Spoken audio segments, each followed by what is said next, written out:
Kali ini Kang Deddy Mulyadi dibuat geram dengan para pengusaha, di mana orang-orang di sekitar tempat usaha ya tidak meningkat taraf hidupnya, tidak meningkat penghasilannya, bahkan bisa dikategorikan tetap miskin. Tetapi pengusaha dari kota itu, wah, kekayaannya semakin melonjak. Apakah mereka mungkin tidak memperhatikan kesejahteraan masyarakat di sekitar perusahaan, misalkan tambang ya kan? Misalkan di pertambangan mungkin mereka masyarakatnya itu hanya mendapatkan jalan yang rusak tiap hari dilewati oleh truk-truk tambang, ya kan, tanpa ada pertanggungjawaban yang jelas, supaya mereka bisa bekerja untuk menyambung rezeki, ya, untuk anak istri. Alih-alih mensejahterakan masyarakat sekitar perusahaan, para pengusaha ini justru memperkaya dirinya saja, tidak memperhatikan orang di sekitarnya. Tentu saja Kang Deddy Mulyadi tampil sebagai pahlawan, setidaknya sebagai penengah lah, gitu kan, supaya ada berkeadilan bagi seluruh rakyat Indonesia. Kita patut dukung Kang Deddy Mulyadi, ya kan? Ini saluran airnya nih, kering. Oh, kering. Untuk ke sawah sebelah sana, saluran airnya kering, airnya nggak bisa naik karena jumlah airnya sedikit. Di atasnya kan sudah tahu dibendung. Ya perusahaan aku nanti ditebur pengaturan airnya apa Camat? Baktos dipanggil kapungkur Pak, atas legend camat atas dipanggil. Hari ini harus kami sarang para kepala desa, sarang mitra cai menyampaikan bahwa Kang Cai setelah operasional dia bakal aman. Perjanjiannya bilangnya aman kan? Aman, mohon mendukari ini di lapangan ternyata masyarakat aya nu kakirangan cai. Ya. Lain aya sih. Mohon, sebenarnya kakirangan cai. Akhirnya panggil coba siapa Hilmina? Udah ya penjelasan. Ya. Nggak harus dia bangun aja, kan dia dapat banyak keuntungan. Nah itu miliaran kan? Jadi dia kalau hanya bangun ini paling habis 500 juta. Suruh bangun dia aja, dia kan dapat limpahan air, bangun bendungan gratis. Airnya kan nggak bayar, dapat duit tiap bulan pembayaran dari PLN. Kalau dia hanya bangun ini aja,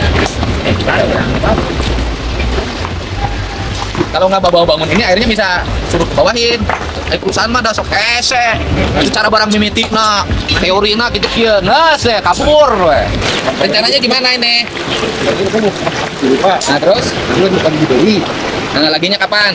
Sekarang gua di jalan. Nah, terus setelah jebol plastik apa rencananya? Kalau saya gini aja, saya minta ini dibangunkan bendungan untuk warga dari perusahaan. Ya sampaikan aja ke pimpinannya. Saya minta perusahaan bangunin bendungan di sini. Kalau enggak bangunin bendungan di sini, airnya bukain ke bawah semuanya. Karena airnya bukan milik perusahaan. Ya kan? Airnya milik ini. Perusahaan menikmati keuntungan tiap bulan dari penjualan listrik ke PLN. Masa warganya dibikin sengsara? Nggak gini, saya minta aja, saya minta kepastian ke perusahaannya, silahkan rapatkan. Saya minta kepastian kapan akan dibangun bendungan. Pokoknya gini, saya kasih tengah waktu bangun bendungan. Kalau nggak mau bangun, pokoknya saya nggak mau air harus kebawain karena ini airnya milik warga, bukan milik perusahaan. Saya udah malam bilang ke Pak itunya siapa? Udah WA sama saya minta bangunin bendungan. Ini bendungan segini berapa sih paling? Ini berapa puluh tahun menikmati duitnya tiap bulan. Bapak tiap dapat gaji tiap bulan. Iya, bapaknya dapat gaji gede deh, saya tahu gajinya. Orang sini sengsara, Pak. Jangan sampai orang Jakarta gini aja menikmati duit tiap bulan. Warga di sini sengsara. Pak Camat bikin ketegasan, Camat. Sok, panggil perusahaannya oleh kecamatan. Jangan kalau butuhnya aja bolak-balik kalau lagi butuh. Kalau nggak butuh, hilang. Boleh gitu. Kan perjanjiannya dulu tidak merugikan warga, tidak mengganggu air warga loh. Saya sih gini aja, saya minta bangunin bendungan deh. Karena faktanya kan gini, ini kalau gini-gini aja nggak akan selesai, Pak. Kasihan. WA sekarang bosnya. Ya.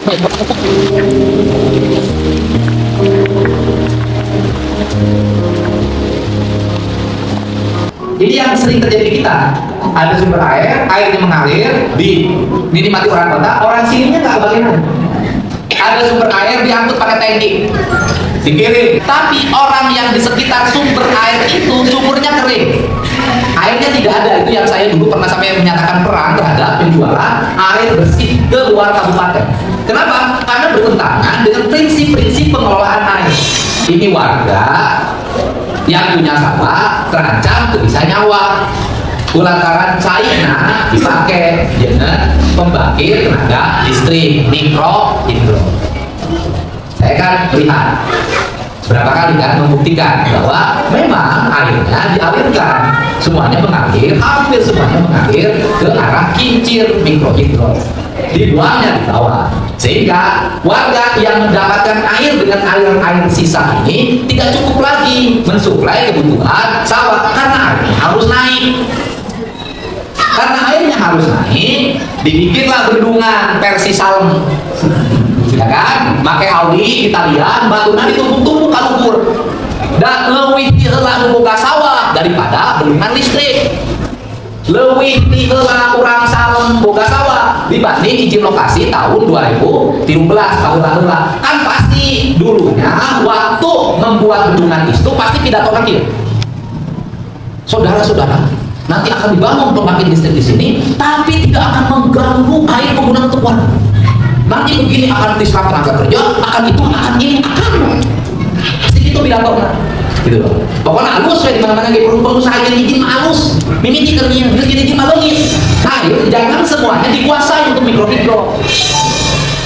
Selama air itu dibutuhkan untuk warga dan untuk kepentingan pertanian, maka prioritaskan pertanian dibanding mikro-mikro. Sabab naon? Kurang listrik menurugi PLN. Tapi teu boga kedo urang sama moal nyatu.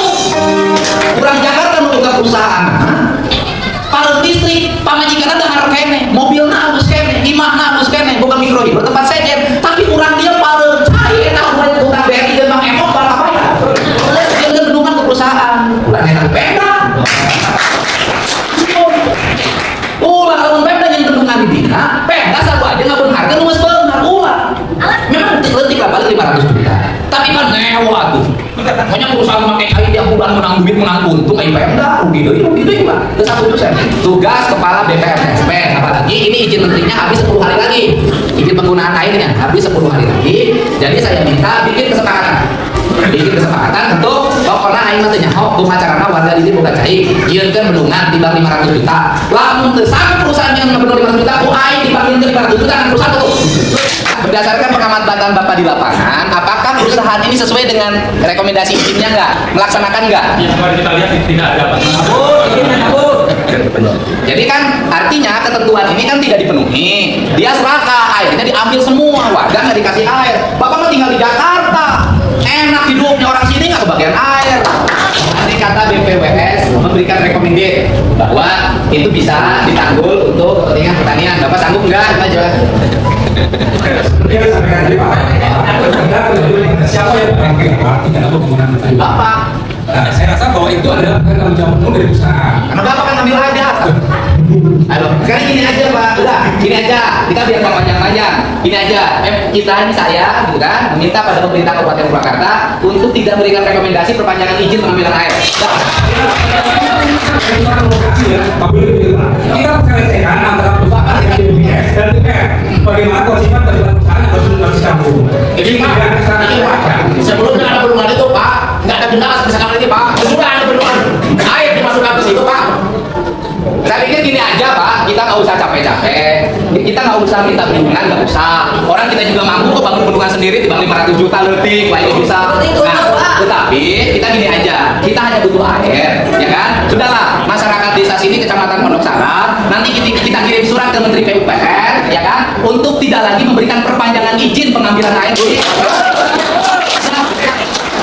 Yang penting kan kita ini kolontor itu perlu dibendungin aja ini kosoran. Bendungan butuh cai dan baik bahwa bendungannya asal cai di luhur tong dibendung sakitu. Bener enggak? Nah, itu musim hujan, musim kemarau apalagi itu. Ini lagi musim hujan begitu, musim kemarau udah lebih Pak. Dari Pak ini, kami dari pihak perusahaan mungkin ada nanti skema jangka pendek, skema jangka menengah, skema jangka panjang. Kalau skema jangka panjang tidak berperan itu mungkin akan harus bahasa jauh dengan pihak BPS dan pihak PDB selaku pekerjaan dari kementerian. Jadi pembahasannya pun agak banyak. Pak, kalau terlalu banyak skema, ada saya, ada skema. Isukan membawa aing dari naon mah ngurus ke dia wae. Belum perusahaan sih. Makanya saya di sekarang yang jangka panjang kali Allah masa tadi aranta tahun wani. Pokoknya mau gimana cara yang penting warga saya punya air. Oke, saya memastikan depannya nanti kita perlu. Saya tadi perlu apa? Ini tadi perlu kemana? Kesimpulannya adalah bahwa kita, saya meminta ya, saran kepada pemerintah daerah, kepala badan penanaman modal satu pintu untuk tidak lagi memberikan rekomendasi pengambilan air di Ciarang terhadap perusahaan ini. Karena saya tanya tadi hanya sekedar bangun itu aja saya minta sanggup muter ngomongnya. Kalau muter berarti nggak mau keluar duit. Ya sudah, kalau nggak mau keluar duit untuk rakyat, kita juga airnya nggak boleh kembali lagi untuk rakyat.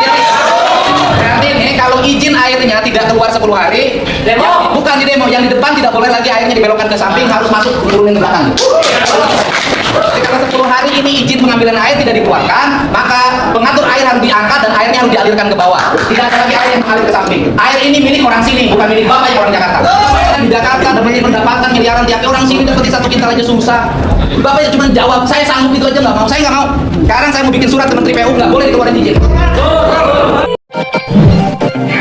Terima kasih sudah menonton. Jangan lupa like, subscribe, dan tekan tombol lonceng. Bye bye.